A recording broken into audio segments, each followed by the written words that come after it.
Thinking a lot lately about the internet age and the promises of the internet age to my generation, to the first generation that would experience the internet and social media. What was promised to us in the early internet age was that what they called the internet superhighway would deliver a waterfall of opportunities to future generations. Future generations, for example, wouldn't have to pay for college education. And yet we find ourselves present day paying for college education in the most inflated market in economy in existence, far outpacing the inflation of the fiat American dollar.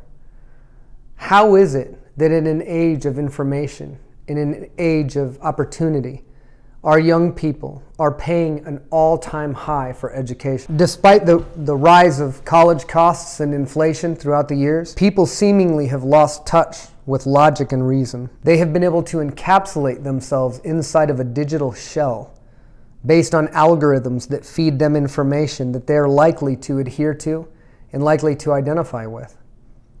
The internet, instead of exposing people to a wide spectrum of different ideas, different values, different cultures, actually now more serves the isolation, the segregation of people's ideals and people's perceived divisions. The rise of the generation of selfies, documenting their every step to a degree that they cannot be mindful about how to enjoy the present moment. Years of their life taking pictures of themselves, turning the camera back on themselves while they ignore the obvious problems that exist in our world. It seems like such a wasted opportunity for me to be able to communicate with somebody far away, almost instantaneously, for free.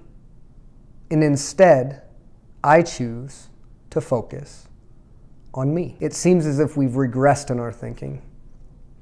And this has been almost clearly identifiable to me since a very, very specific date, September 11th, 2001. I commented to my ex-wife on that day that life would never be the same, that freedoms would regress, and that division would eventually permeate the American culture. As a united people, we know as a reasonable, as a logical, as a caring people, that we have much more in common than we have apart. The view that we get from social media, from mass media, from the internet itself, is that we couldn't be any more different if we tried. We still have issues of race and sex and perceived divisions in the forefront almost constantly, even though in our everyday lives we proportionately don't see any level of that negativity.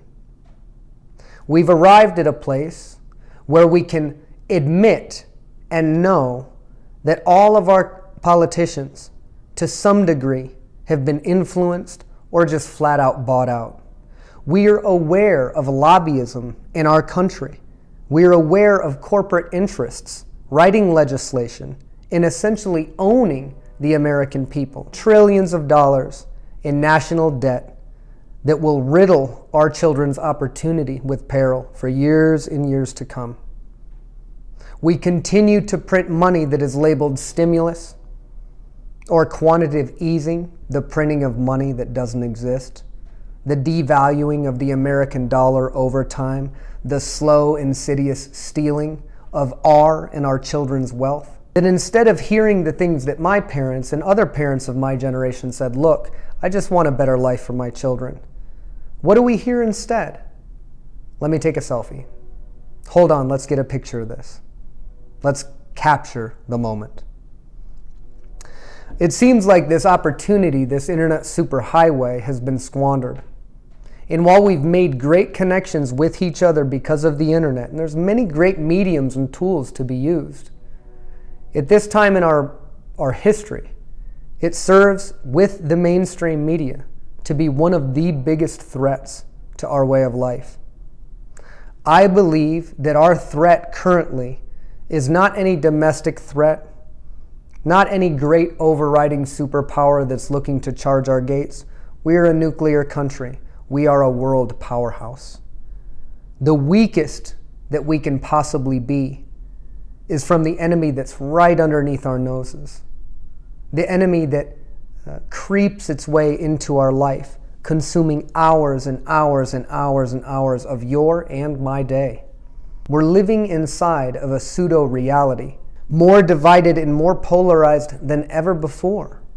They jump to social media and share all of the stories that reaffirm their ideologies, the ideologies that have been progressively impregnated into their minds through media, through ad campaigns, through social engineering. We now come to an age when a very, very small group of individuals who own some of the most wealthy companies that have ever existed in human history have the capacity to shut off who we were told was the most powerful man in the world. So polarized that they are willing to not only accept, but celebrate the silencing of a standing, justly elected United States president. Regardless of your politics, regardless of whether you identify with the left or the right, if a small group of individuals in these social media companies and these internet companies have the capacity to silence the leader of the free world, are we really free? Is this president that we elect really powerful if they can be silenced by the court of public opinion or by the actions and decisions of a few people that own some companies that the people now rely upon for communication? People, my fellow Americans, I implore you, it's time to drop the parties. It's time to drop the ideologies that restrict us from sitting down at a table and coming to some moderate compromise. Compromise is what this country was built upon. And it was also built upon the persecution of people, from the natives to the African slaves to the Irish to the Chinese railroad workers, and on through present day, through the persecution of Middle Eastern people in wars that we have no business fighting in. It is time to find a way to disband the power struggle or the power stronghold that government and social media and mass media have on our people. I'm sure that you don't run into nearly the negativity in real life that you do on the internet. There's no longer a checks and balances of face-to-face communication. The ego runs wild online when you're unchecked. I feel very, very passionate about the necessity of the human species to unite in order to survive. If the human species does not find a way to unite, and to unite soon, in consideration of climate change, in consideration of social and cultural changes, we will face our own self-prophesized destruction because of our inability to act and be reasonable.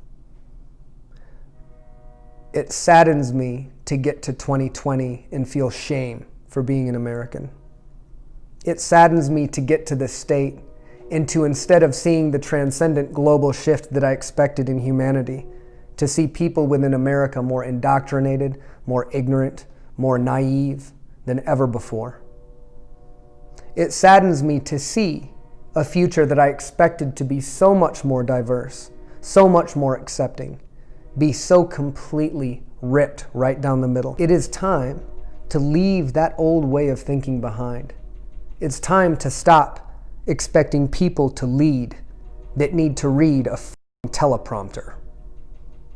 It's time to put our faith in people that maybe we wouldn't have put our faith in before because they're more like us than the ruling class of elites that will and always will bend to the almighty dollar. I implore you.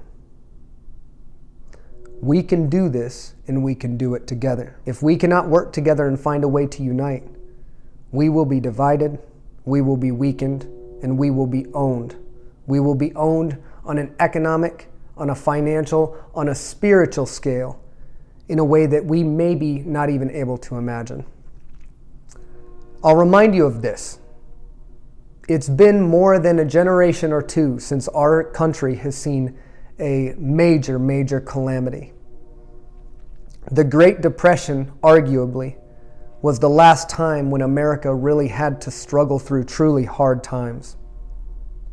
We have a lot more people in our country now, and we enjoy a lot more creature comforts than our previous generations ever did.